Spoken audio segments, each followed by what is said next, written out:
Hello everyone, welcome back to my channel. If you are new here, my name is Carla, and in today's video we are diving into one of the most crucial skill that you can develop for your financial health, which is budgeting. Whether you are looking to save for a big goal or cut down some unnecessary spending or just get a clear picture of your finance, I understand that understanding the basic of budgeting, it will help you tremendously. Even if it's your first step towards your financial freedom, it will help. So let's dive into it. Budgeting is not just about restricting you from spending money on whatever you want to. It's about making a smart decision and a smart choices with your finance and ensuring every dollar is working for you, not vice versa. Because sometimes we get deep in the daily basis that basically we are working so hard that we spend every penny in unnecessary things, and then maybe a few days after the paycheck or the salary that you got, at the moment you don't have any money anymore. So that's exactly why one of the pros or one of the good things of having a budget, because you are able to visualize what you were spent and what your income is and what you're spending. So let's break down how to start, the advantage of keeping a budget, and some common challenges that some people face on this. Because like everything in life, we have pros and cons. You just have to do what you need to do to make it work for you. The first step in budgeting is track your income and expenses, like I mentioned before. So know exactly what you are earning each month and where your money is going. That is crucial for budgeting. This might be seem basic, but the reality is you will be surprised how many people I skip this step. So sometimes I know about people that are doing the budgeting part like wrong, because they just list a list of expenses or payments or something like that, but they don't do the whole picture, which, like I mentioned, just put your incomes, put your expenses, where it goes, because it's like a game that you can see the movement of the money and you have a clear picture how this goes in the long run. It will help you more than hurt you. So once you have a clear picture, categorize your expenses into necessities like rent and groceries, in another category for non-essentials like dining out and entertainment, which usually this is very very critical, because everybody likes have fun. Like I mentioned before, a lot of people just think like, okay, I work so hard, I make this money, let me spend it. Like a lot of us fall for the dining out because it's easy, is better choice at the moment. That's what we think, like, okay, I don't have time to cook, I don't want to deal with the kitchen and all of that. And then it's just easy, if I'm out, just have to buy something to eat. But then at the end of the month, or maybe even before that, or maybe next before the next paycheck, you are out of money because you have been spending all of your money eating out. If you think about it, the pros and cons of eating at home or from home is healthier, and also you save a ton of money. So you have to think about it. It's the same with entertainment. I'm not saying not to have fun, but you have to think about it and just plan for it, because if you are in a tight budget, and even if you are not, you just have to plan when and what and everything. So just plan in advance. I know that sometimes in life you have to be extrovert and you just have to go with the flow, but that's not all the time. It's not that good for your pocket. So the having this clear picture in this visibility allows you to make like informed decisions about where your money is going. You can realistically cut back what is not working, or it's not like it's not working, it's basically what is you are overspending unnecessarily. You are able to see, okay, I'm spending like half of my check in dining out, or eating out. So that's not good. So, or I'm spending this amount of money on this category, and I can cut down that. I can do it, but less. And then the remaining that I was spending on that category, I can put it in towards something else. So that's kind of how it works, and that's what we are trying to achieve here. That you are more conscious about where your money is I mean, the movement of the money and how that work out. So now let's talk about the benefits. The most obvious advantage of budgeting is avoiding debts. So that's the main thing. It's like if you are seeing where you are spending and you are spending too much in a specific category, well, then you have to cut down. I mean, or maybe you have some other debts. If you cut down in that category that you understand is unnecessary, spend that much. Let's say that you cut it in half. So the other half amount that you are spending on that category, you can put it on a specific debt that you have. That's kind of the game is. So you just have to be careful and see how you want to play it. So by spending within your means, you can reduce the risk of overspending and accumulating unnecessary debts, which is basically what I just mentioned. And additionally to this, budgeting can help you build a substantial emergency fund in, let's say, another plan for retirement and achieve financial goal quickly. It could be whatever. It could be a vacation. It could be something that you want to achieve soon, or maybe just start your own business or something like that. But remember that if you have this visualization on a paper, and when I say paper, it could be a app or it could be an Google sheet, Excel sheet, or something like that. What I mean with that is like just have it in written. That way you can see what you have and what you are working on and toward what.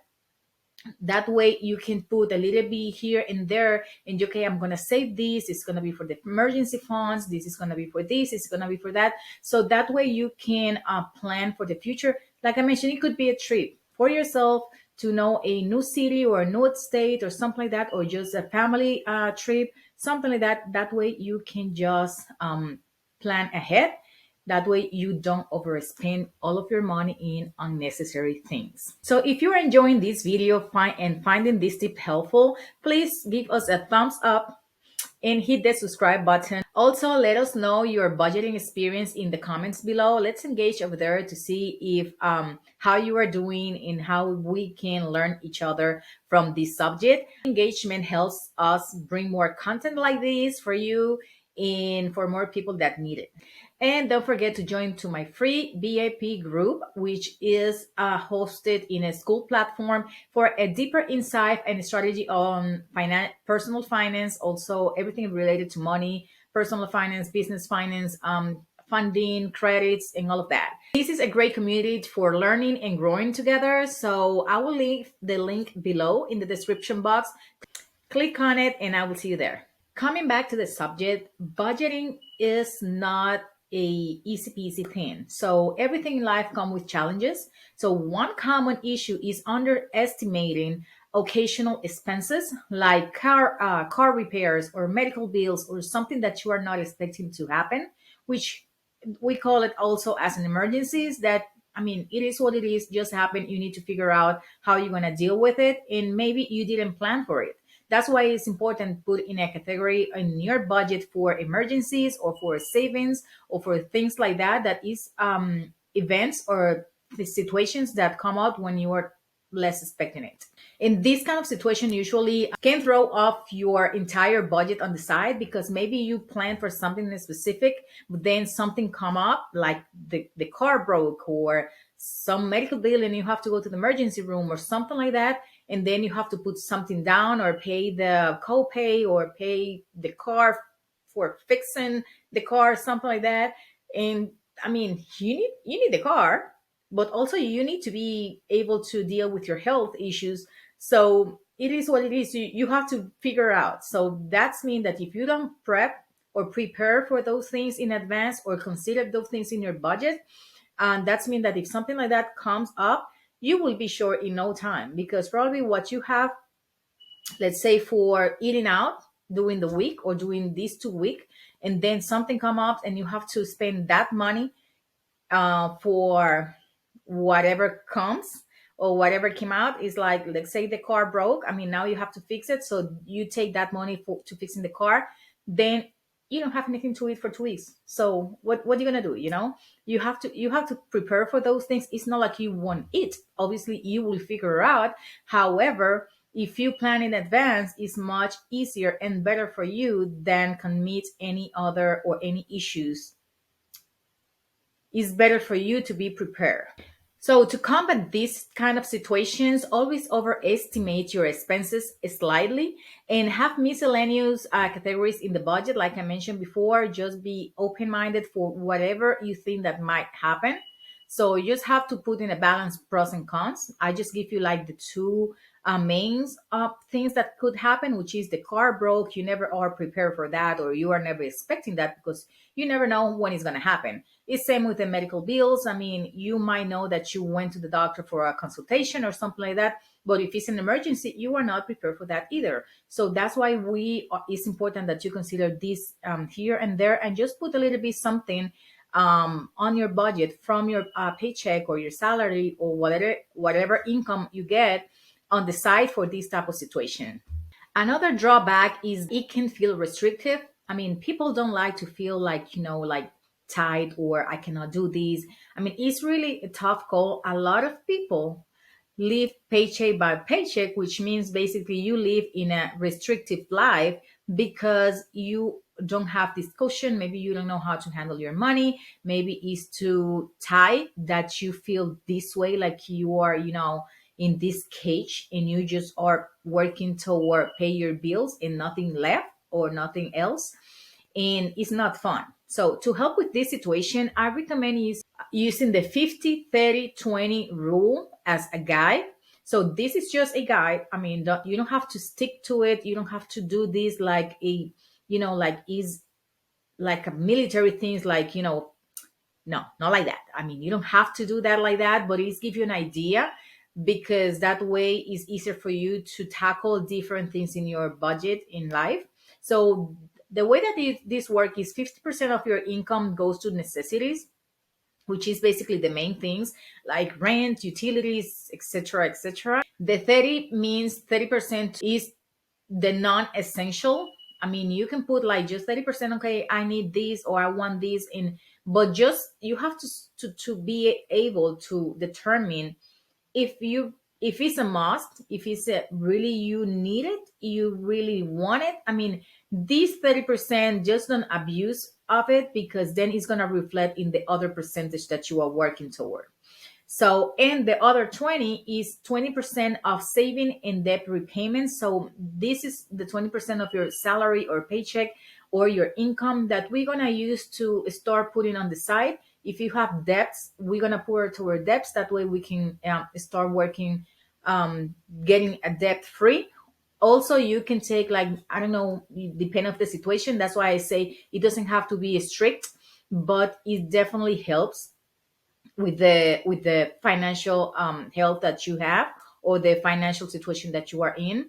And you can put maybe 10% of those 20%, maybe 10% towards saving, 10% toward the debts, or it depends. I mean, you see, my point is, depend of the situation, you can play with this number, but that's the point. So this method actually ensure you a balance and prevents budget burnout. That way, you don't know what to do when something comes up, or you don't know because um, you didn't prep for a specific situation, or the money went. I mean, you spend the money and you don't know what. So there is different scenario, and that's why it's important. But budgeting, I think everybody should practice this, definitely. For practical implementation, considering using budgeting apps, I think one that I know well is Mint, but I believe so. Do your homework on this, because I believe Mint is not a thing anymore. I think that they discontinued this app for some reason. Um, so just do your homework about it. I think it's not, but it is what it is. The other one is YNAB, which stands for You Need a Budget. So this one is another one which is good. In my personal case, I use a Excel sheet. You could also use a Google sheet that you can spread out and just like have it like that. Incomes, expensive, miscellaneous, and you put it the way that you want to do. And you can go from there. But like I said, the main thing is have a visualization of what the money is going, incomes and expenses, this and that.